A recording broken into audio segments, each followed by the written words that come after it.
Hi, everybody, and good evening. Welcome to Evoke Therapy Program's broadcast. Today is Wednesday, February 10th, 2021.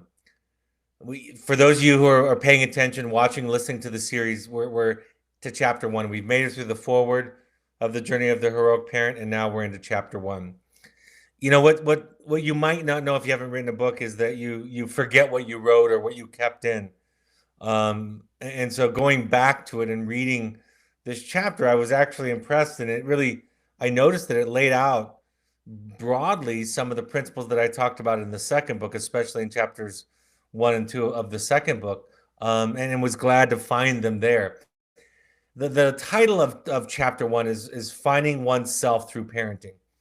And what I like about this chapter is how it outlines where I came from in writing this book, kind of my thinking and setting the rest of the book's outline for the reader out, but also talking about this idea of self, talking about how through the challenge of parenting a child who's struggling with mental health or addiction issues, we really are asked by that situation to dig deeper, to go past kind of that first order of change, that superficial or behavioral change, and discover what's going on for us, what's coming up for us, how we are at times co-participating because of our own unhealed wounding, how we are co-participating in the problems that our children are exhibiting. So with that, let's get right into it. I talk about I introduced this story.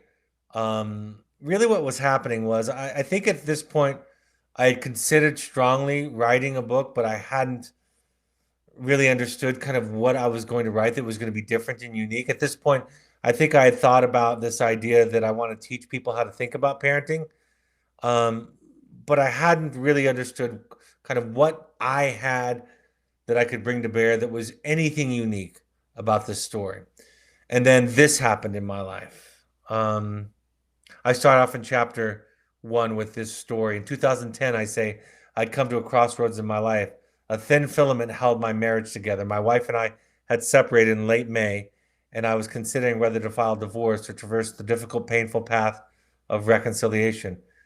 I increased in my personal therapy sessions to twice a week in order to navigate this crisis. I also had questions about my career and faced various challenges with my four children, who at the time ranged in age from 2 to 16 years old, which further muddled my thinking. And I go on to talk about attending my first intensive. Subsequent to this, of course, we've started our own intensive programming, but this was my first introduction into therapeutic intensives. I'd been to a couple of workshops much younger in my life, but this was, I guess, the modern version of it for me. And I, like everybody else, came with one question, one pressing question, one question that led us to signing up to making the financial and time sacrifice to go away for, at the time, it was 6 days, to go away for 6 days, to give up our cell phone, any business or work obligations we have, even cut temporarily the ties that we have with our family and kind of dive into it. It makes me think about how what we do with your children in wilderness therapy, how that separation becomes a part of the intervention. It gives you a space to get clear. So we all came to this intensive, and they were very clear that first night during the welcome talks that they were giving that we weren't going to be allowed to bring up in our therapeutic sessions anything that was going on in our current day challenges, which was, of course, very deflating to most of us because everybody had a question. I wasn't even the only one in my small group of 10 that had a question about marriage. There were a few of us that had questions about marriage. Some were sorting out abuse with a parent that they were trying to figure out where reconciliation with that parent fit in. Others were dealing with other issues, substance abuse, family members with substance abuse, and so on. So we were all told that we had to table these questions at least until the last couple of days. And then if we still had a question, then we could ask it. So, like we do at our intensives, we started off with family of origin. This wasn't what we had signed up for.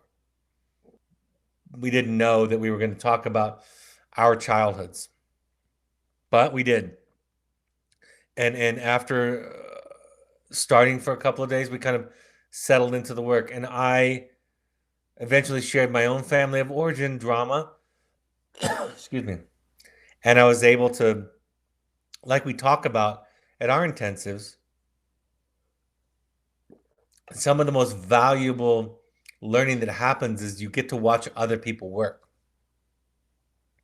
And because you remain a silent observer to their process, so much comes up for you that's applicable to your life.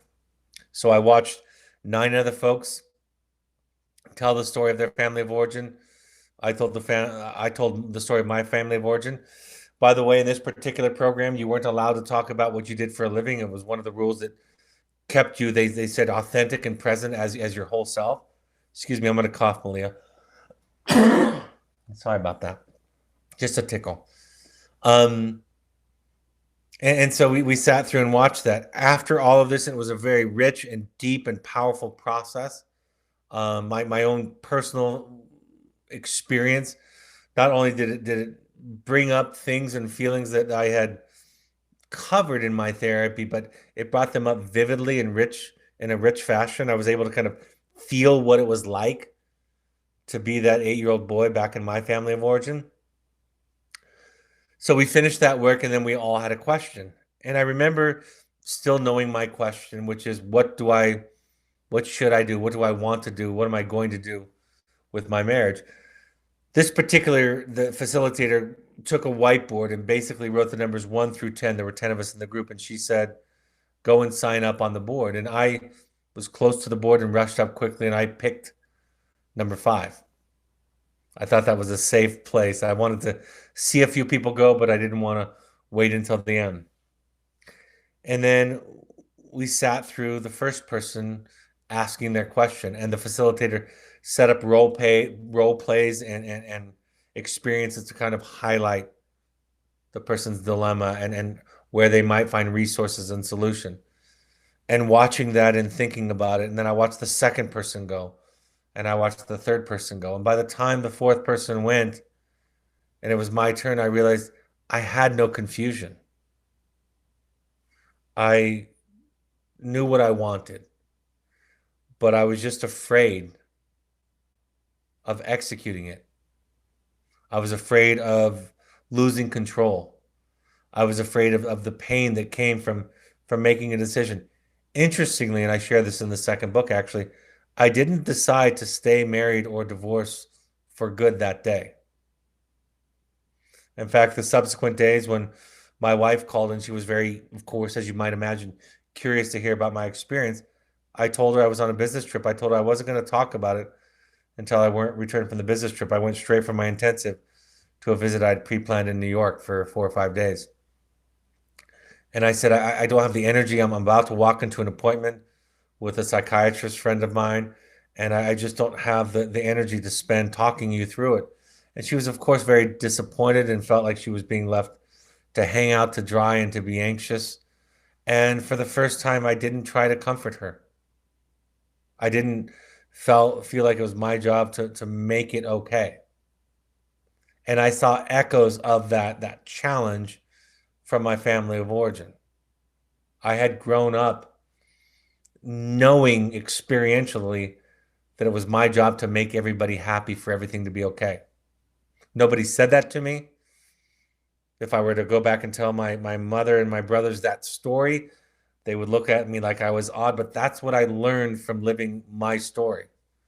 And I was going to have to learn to tell the truth. So I told my wife I wasn't interested in talking. I decided and figured out that my project was to figure out who I was, what I felt, and to tell that truth as often and as clearly as I could.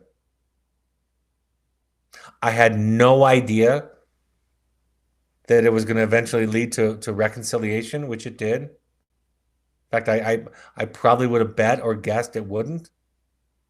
I thought without playing in that role of nurturing my wife that she would eventually get frustrated and upset and impatient and she would move on. And I was willing to take that risk to sit and to stand in my truth. So I started to tell the truth, and I realized that the question that we all came to wasn't the question. That the question is not, what should I do? What do I do in a given situation? But the question is, who are you first? Which means, what do you want? What do you love? What do you not want? What do you dislike? What can't you tolerate? What do you prefer? What do you need? Those questions are transient from moment to moment, like if you're hungry or not, and they can be as lasting as the value of honoring honesty, for example, and everything in between. So I realized that the project wasn't to figure out what to do, and that therapy wasn't the place to go to ask and get that question answered, but therapy was a place to go and find who one who oneself is, who you are, and then out of that awareness, then we make decisions. I also realized that I wasn't confused. I mentioned this just a few moments ago, but I was not confused. I thought I was, but I was just afraid. And it's so easy to see how those two ideas or motivations can be confused with each other. So I realized my job was to show up and tell the truth more in my life.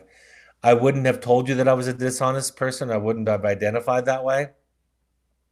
I would have considered myself an honest person, but I realized that the dishonesty that I'm talking about is that I will sacrifice myself to make other people happy and to control situations and to prevent pain or discomfort or conflict.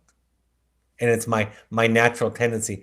And it wasn't going to go away with this one thing. It followed me from my childhood, my elementary school years, probably before that, before any conscious memory. And it had led to every problem I was experiencing in my life at that point, or was at least contributing to it pretty powerfully. So the question is not the question. The problem that we think is the problem is not the problem. I learned that subsequently in therapy, that everything I thought about therapy in those early years, everything I thought about what it was, problem solving, symptom reduction, teaching and modeling tools, all of those things that I later realized were just a small part of therapy. I thought that that's all that it was. I thought therapy would remove the problems or give me tools or hacks to remove the problems.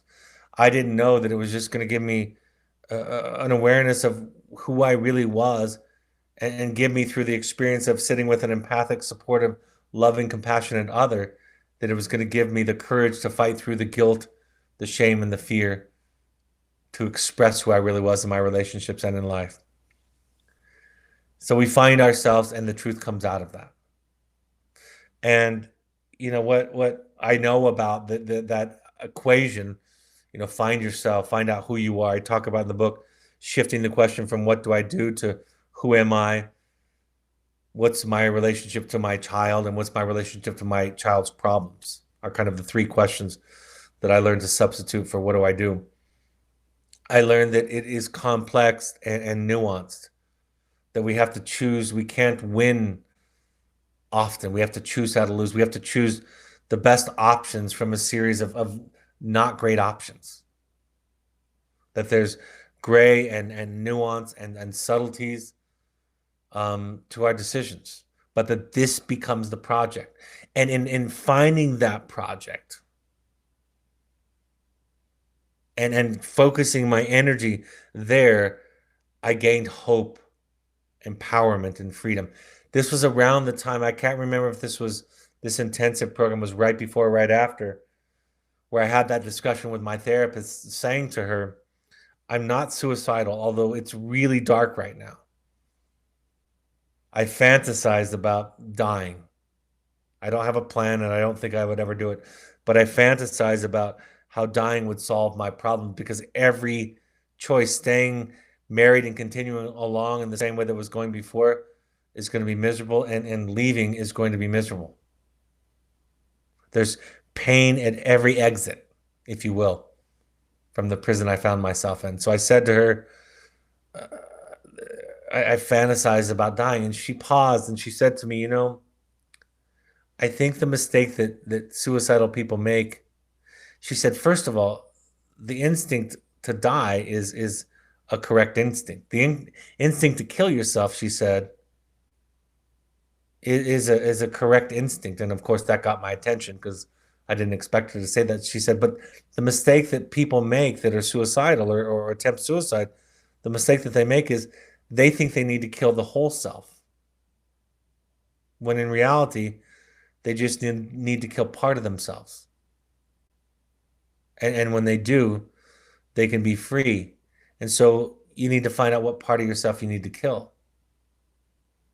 And again, that idea for me resonated. I don't know if it resonates for other people that feel those dark feelings or maybe suicidal, but for me, it made all the sense in the world. And I realized hope also comes out of that. If I can figure out what part of me I need to kill, I can be free. And what I discovered for myself was I need to kill that part of me that worries what other people thinks about me and how they feel. I remember at one point, as my wife and I were reconciling, she said, sometimes it seems like your empathy mechanism is broken. And I said to her, I'm just trying to find a way to take care of myself. And at times it's going to look like a drastic departure from the way that I used to be. And at times I'm going to swing the pendulum too far one way. But it's not broken. I'm suffering profoundly under the conflict between taking care of others' feelings and well-being and my own feelings and well-being. So we find ourselves. That's where the title for our intensive program, Finding You, comes from. And that the truth about the path before us becomes clear from that exercise. I thought about this for a while after this, that it's important to ask the question of why don't you know what to do? A lot of times people ask me the question about what to do, and they include the word should in it. What should I do? I was just talking to my staff this morning about that in our weekly staff training, that when the word should makes its way into our sentence about what should we do, we know we're building a house on a weak foundation. We have to move from should to what do I want. And that might sound selfish and amoral, but it's a much more authentic place to be. And shoulds are what all the wars in the world are fought over, what all the conflict is about. About 20 years ago, in an effort to kind of build a program with tools and skills that were accessible even to the newest staff, one of the rules that we talked about, guidelines that we had in our program, is to discourage the word should in staff and in students alike. To really ask that word to be dismissed, to get rid of it, and to find other ways to express feelings and thoughts without using the word should. And it wasn't until much later, this in 2010 and later, that I realized how fundamental that idea is. When I was writing the new book, I came across the idea from Friedrich Nietzsche, where he said there are basically 3 phases to life. And he said the second phase is when we must do battle with the dragon of should. Joseph Campbell later borrowed that idea. He called it the dragon of should and should not. And when we kill the dragon of should, Nietzsche said we are transformed into a baby, to a child. In essence, when we get rid of should, we become who we are, which I understand to be a loving, authentic, kind, gentle person. So it's important to know why you don't know, and to take time and let it come to you. We took our children, my wife and I, when we were separated, we took our children, our younger 2 children, to play therapy at the time for more than one reason, but one was to kind of see how they were doing and kind of negotiate our parenting as we were separated. And I remember that the therapist came to us after a couple of play therapy sessions, and she said to us, I think your children are stressed out under the weight of this impending separation and possible divorce. And she said, I think it would be a good idea if you decided to stay married or get divorced, one or the other would be better for your children. And I remember thinking at that moment, thinking, that's the dumbest advice I've ever heard. That we should make that decision to make it better for our children in the meantime. And we didn't go back to her because I realized, again, it wasn't even her role to tell us what to do. It's actually part of our ethical codes. I've said this before, not to tell people what to do when it comes to important life decisions.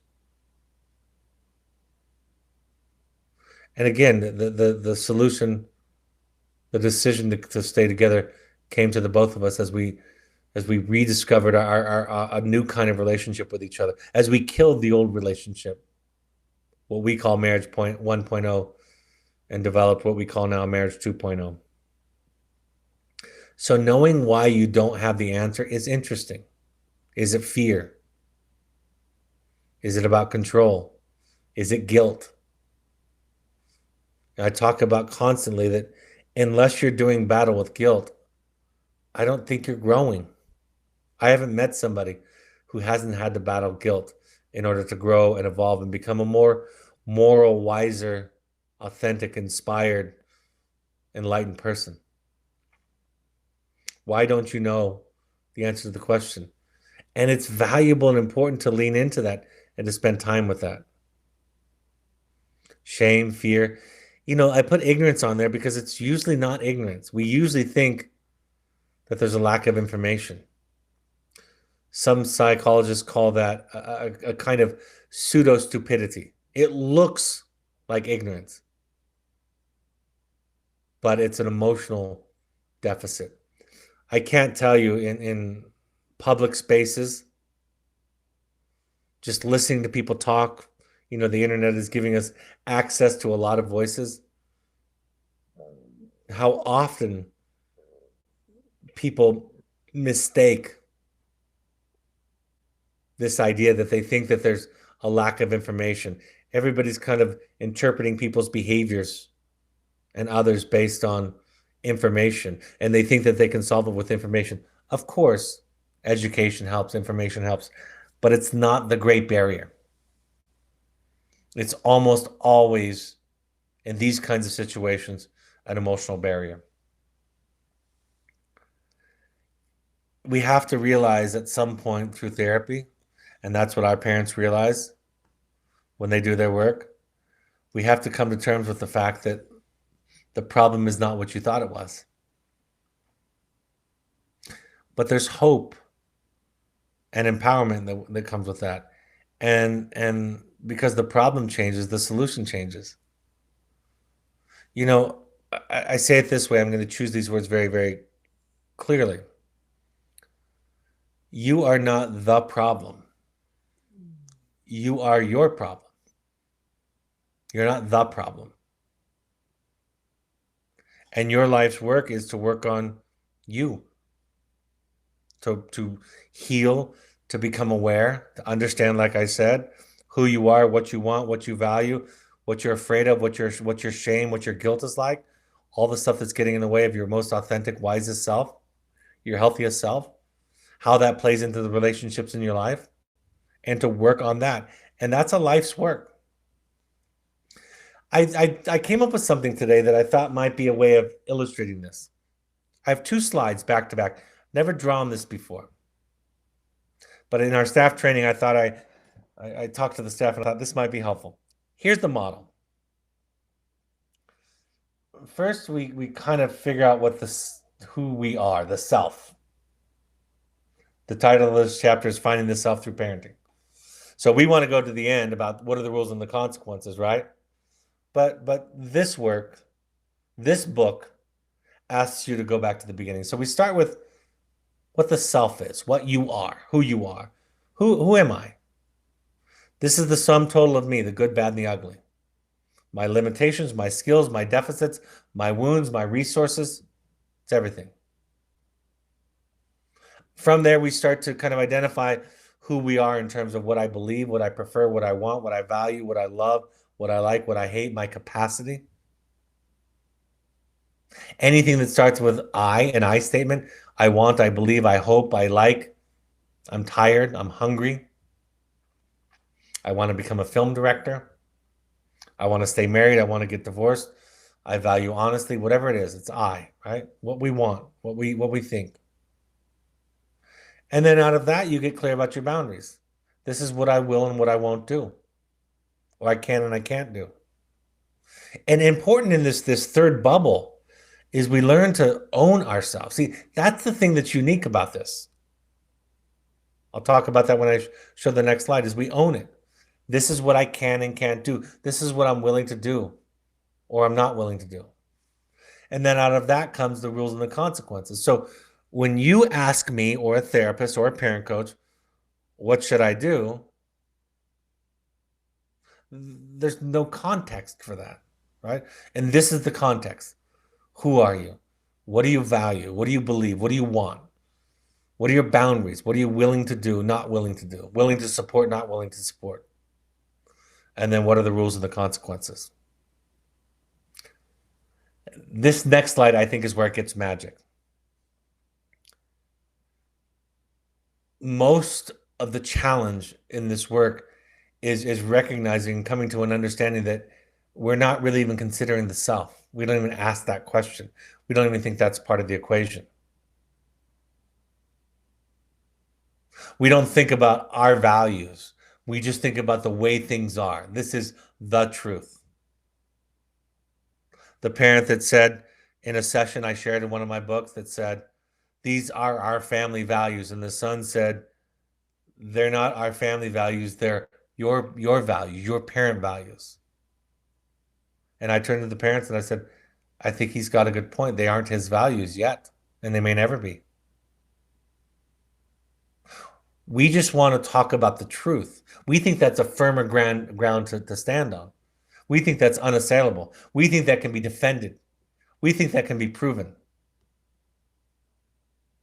It's not that I want you to be kind to people. It's just that's the way that the world works. So the self isn't considered. The values aren't considered or owned. And then the boundaries come out like you must, you should, you have to. This is the way it is. This is what you have to do. And then it leads to controlling behaviors. Threats, guilting, shaming, fear, nagging, pleading, lecturing, debating, on and on and on.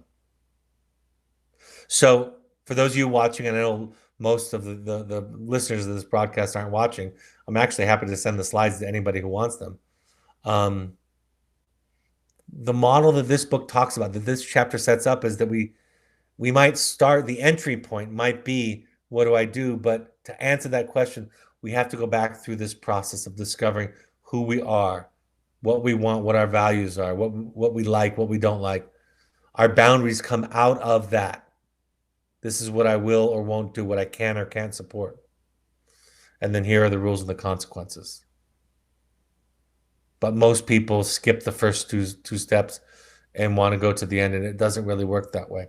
The examples that I give when I'm doing therapy with parents or coaching parents, or couples for that matter, or individuals for that matter, is I'll often say, what I'm about to tell you is not what to say or do.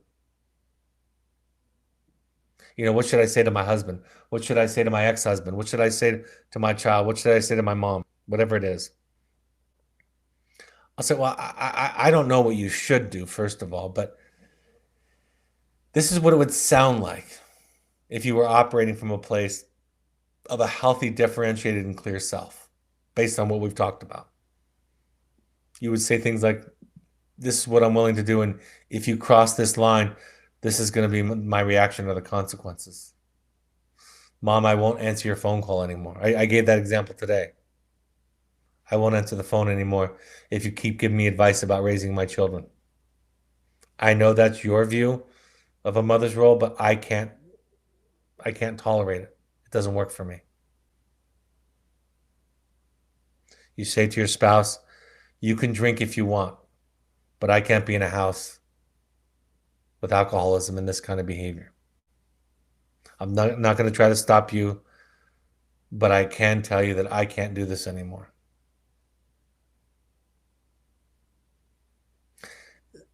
The non-self model is behavioral and first order change. I talk more about in this book too. It's interesting because I wrote this in the book, and then I wrote these next few slides for social media a few months ago that I think illustrate the point clearly.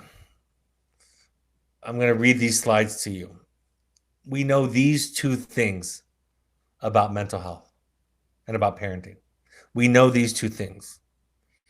The research is robust, it's complete. We know that a healthy, secure attachment is the most significant contribution you can make to your child's development and mental health.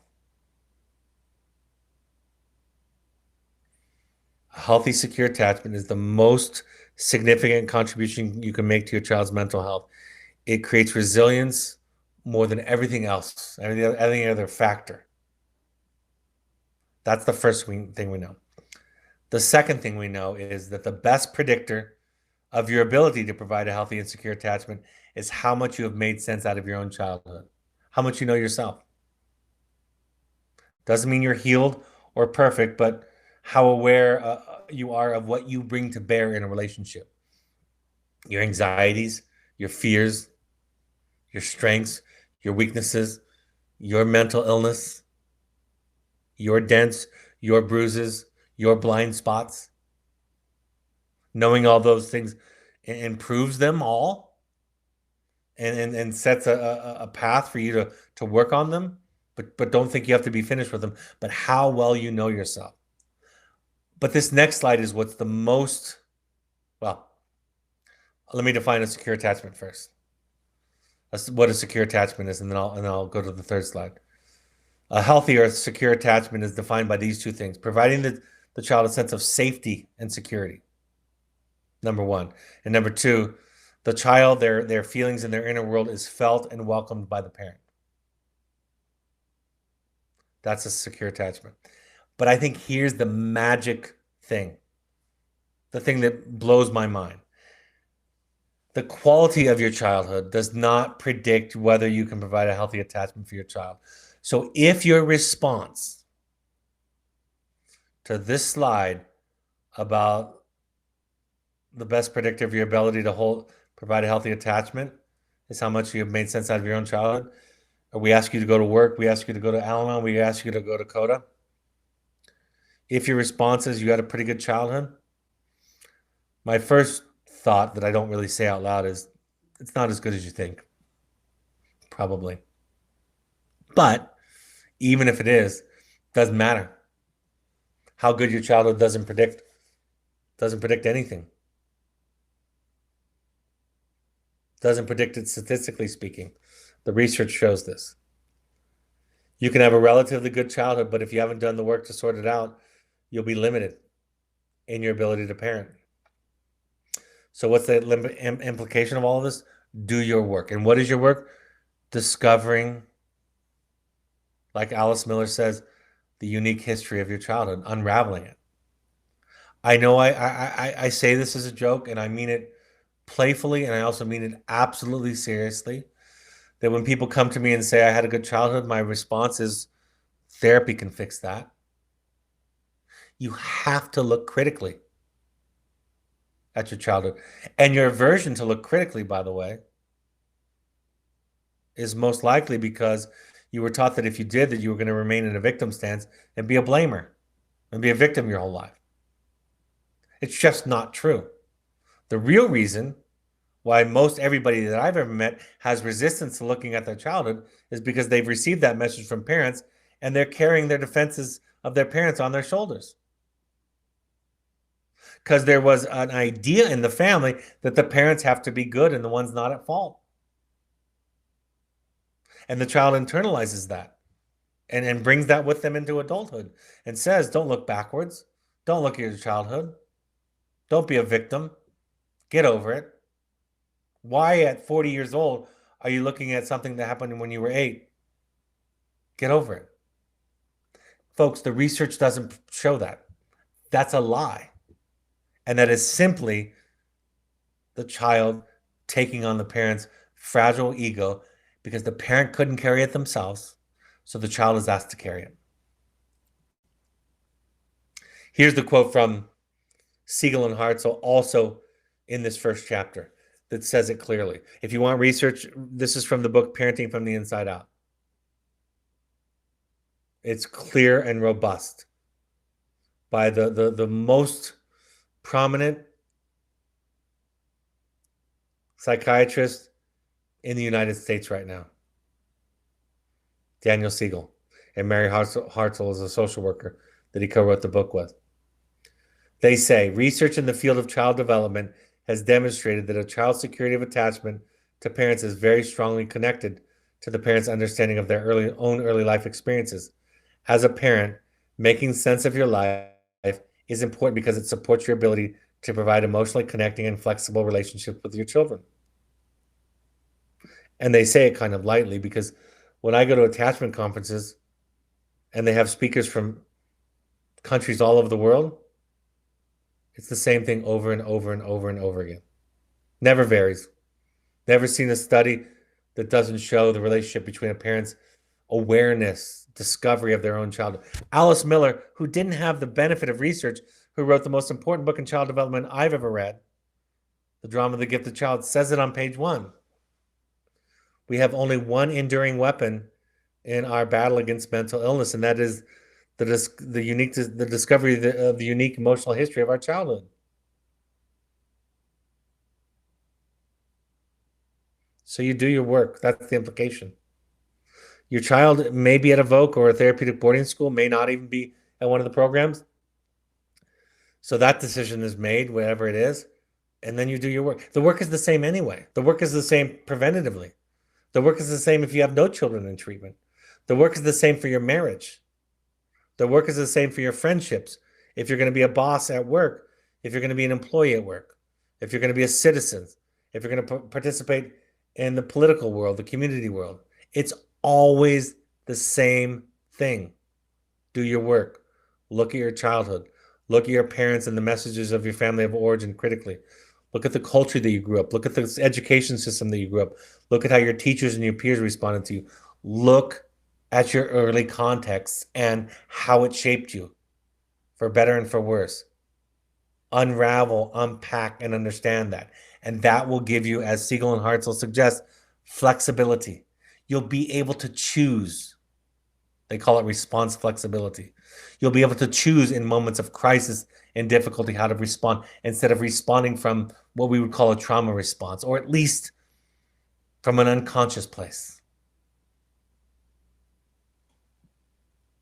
I want to read this quote to you. I hadn't thought of it. I'm actually looking on my phone right now for those of you that are watching. But I want to read this because I think it's powerful. It's from a gentleman by the name of Stephen Mitchell, who I quote in the foreword. I love what he said. He said, "Our conscious experience is merely the tip of an immense iceberg of unconscious mental processes that really shape, unbeknownst to us, silently, impenetrably, and inexorably, our motives, our values, and our actions." Somebody shared that with me in response to a quote that I put on social media the other day that says this. Thanks for indulging me, those that are watching. It is imperative that we attend to the emotions that drive our behaviors. Virtually everybody can relate to knowing better than what they do. Many idioms go unchallenged, like the one that says, when I know better, I will do better, which is attributed to Maya Angelou, which is not exactly what she said, but it's attributed to her. Many idioms like this one go unchallenged, but with some work, we realize that there are deeper drives at play than what is accessible to our conscious minds. When we understand mental health, we realize that when I feel better, when I feel more okay, safe, and well. When I feel better, I will do better with what I know. I know you come to these podcasts and webinars for information and education, and I respect that, and I want to give you that. What I hope this is for all of you is an invitation to do your own work. Some of it can be done free of cost, like the 12-step meetings that we talk about with CODA and Families Anonymous and adultchildren.org, adult children of alcoholics. I don't like saying that because it sounds like you have to have an alcoholic parent to be there. It should just be called adult children of parents. Al-Anon. Those are all free of cost. If you have time and money and resources, the intensive programming is there for you. The goal of my work and even of this book or these books is to make the invitation to do your own work interesting, to give you a taste of what it is, to give you a glimpse. What I do in my work, besides giving you the perspective of being a therapist watching these families, is I'm giving you a taste of everything that I've done in my own work. Everything I have to say, if you find, and I don't suppose that this is true, but if you find the work that we do on these podcasts unique, if you find my message fresh, if it hits home for you, I want to tell you where it came from.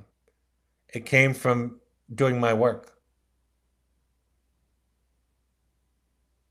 I had a therapist, a marriage and family therapy student called me on Monday, and I'll usually, if I have time, I'll take calls from these folks when they want career advice. And I said to him, I said, I'm going to tell you the most important advice that I give that no one ever listens to hardly. I said, you can be a good therapist. You can be a pretty good therapist if you study and keep reading and keep learning and stay open-minded. You can be pretty good. I said, you'll never be great unless you sit on the other couch for a long time and do your work. And I said to him, I said, you know, you can avoid that and you probably aren't going to be called out on it, especially if you're bright. And he said something interesting to me. He said, you're about the fourth person I've talked to get advice, and nobody else has mentioned that. And I said, it's not normal. My professors didn't mention it.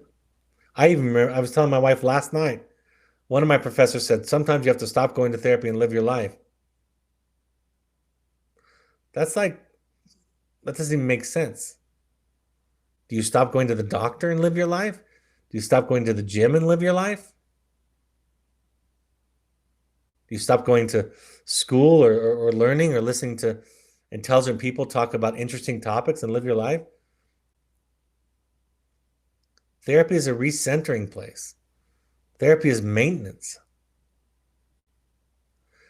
The main idea in this book is that we begin to understand that the relationship we have with everybody else is based on the relationship we have with ourselves, our history. I say that more fundamentally in the second book and expand it to all of our relationships, but it's the same message. My goal with this book, I write in chapter 1, is not to dole out parenting advice, but rather to teach you how to think about questions, the questions you have in raising your children. Only then can you find the truth hidden inside of you.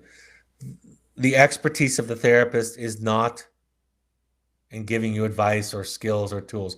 They can do some of that. The expertise in the therapist is providing a place where you can figure out all of this stuff. I'll conclude with this quote from the book.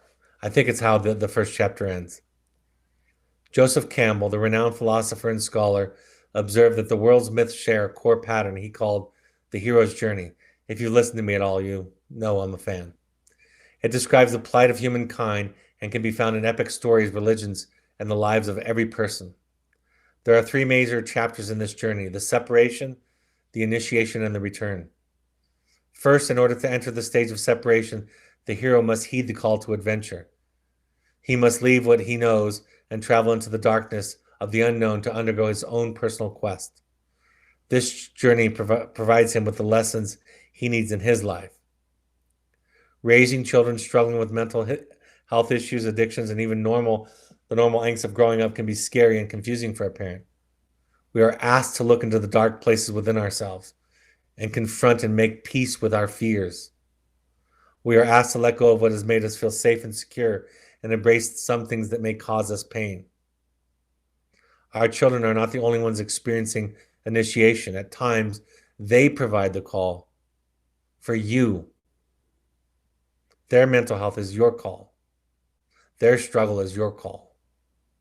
At times, they provide the call for instigating the whole family's journey down this road. A profound aspect of this journey is that the call to adventure is often refused. This refusal applies to both parent or child or parent, as they experience a parallel process.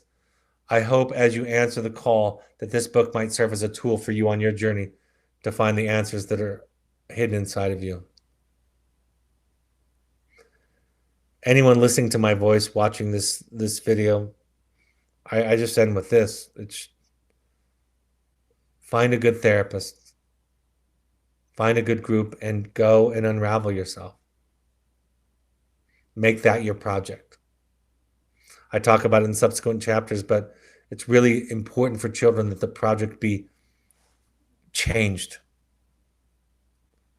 That you shift from them being the project. Nobody likes to be somebody else's project, even our children, especially our children.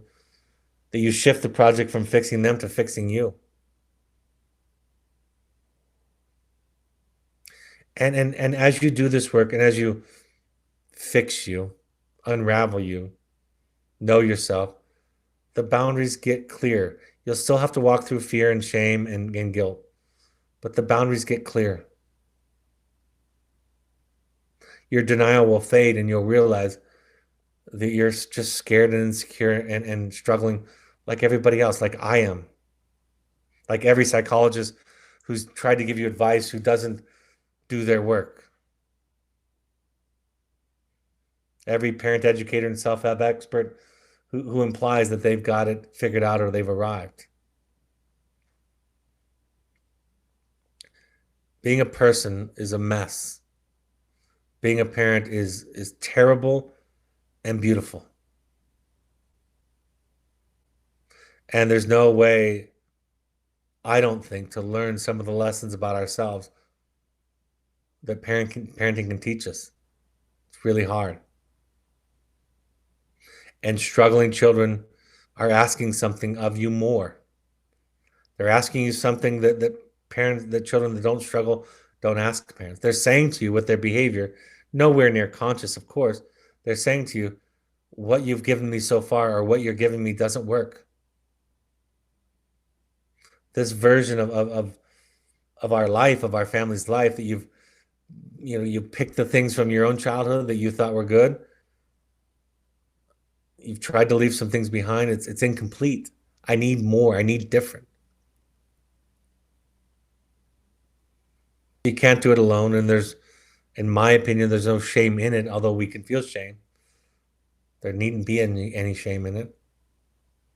And we find our people, and you'll know them when you find them because they sound like what I'm saying tonight. They're slow to give advice, if at all. They're slow to offer solutions for you. Probably never. They share very, very humbly their own struggles and their own versions of solutions that they've found, not knowing whether or not they'll apply to you.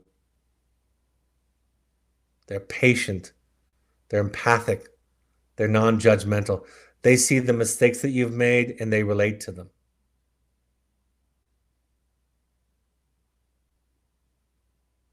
They're good listeners. And they're slow to talk. And when you're around them, you feel safe. And you're willing to kind of pull out of yourself the dark parts that are unsafe to share in many circles in our culture. If any questions have come in, I have some time.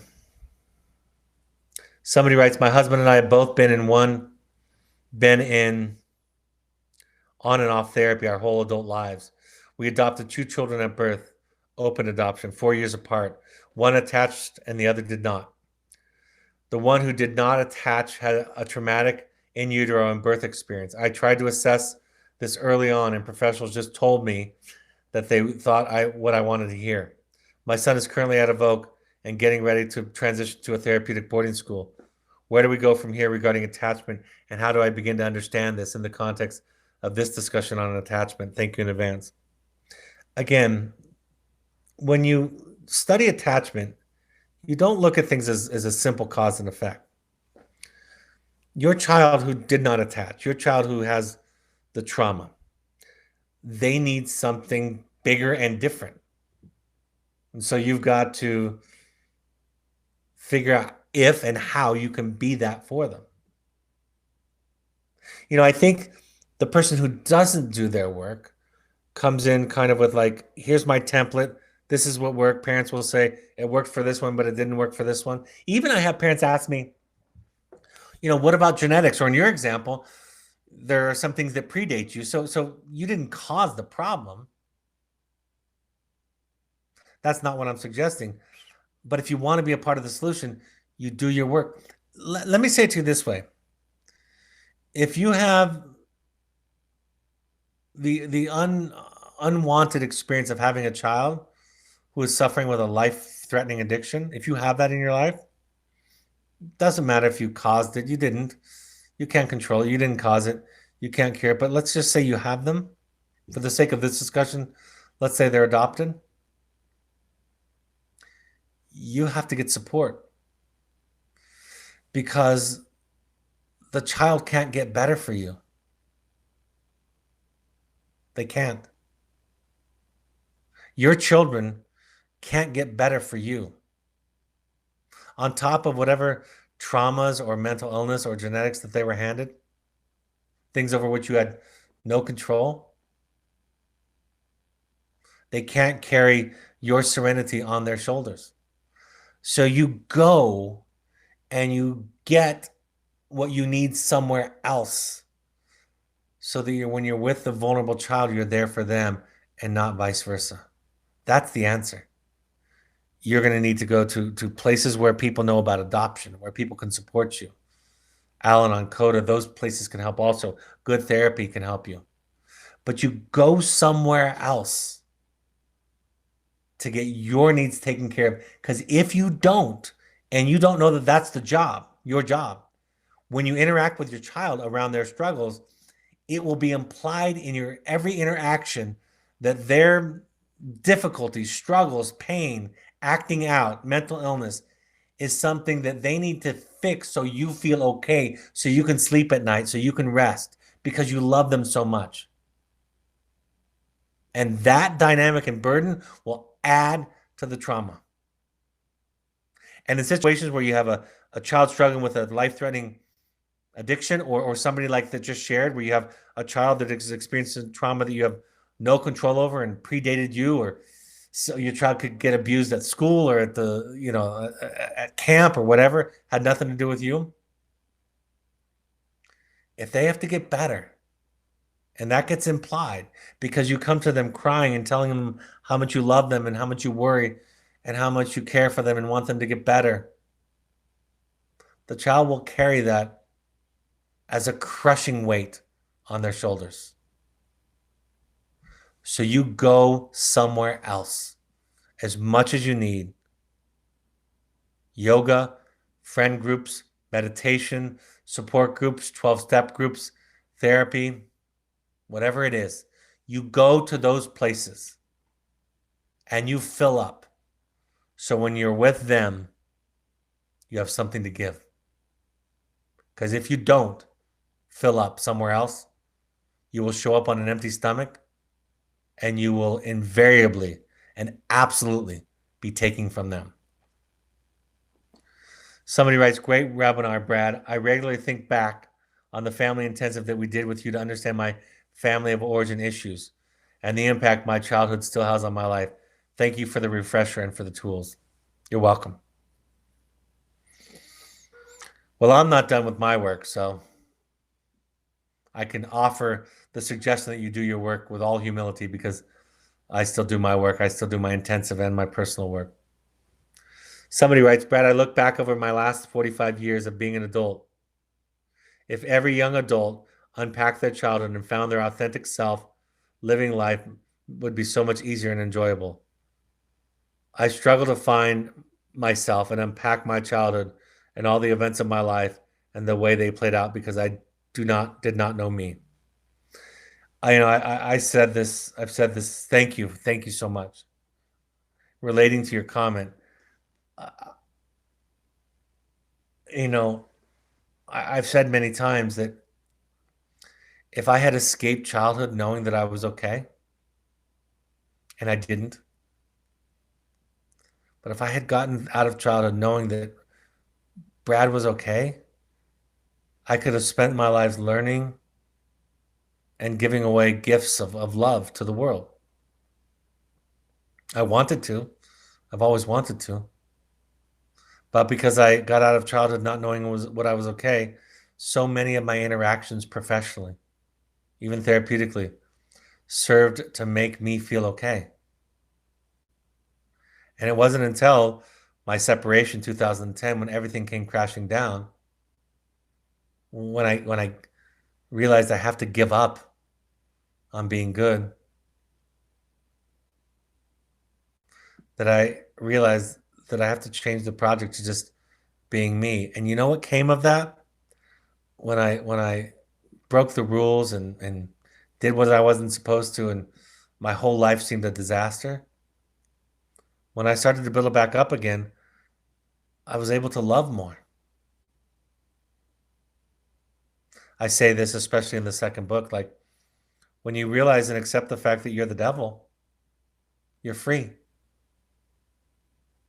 When you accept the fact that you're a horrible, rotten self, that you're a flawed human being, imperfect. In the first book, we'll talk about this later. I call it being an idiot parent. In the second book, I call it the horrible, rotten self.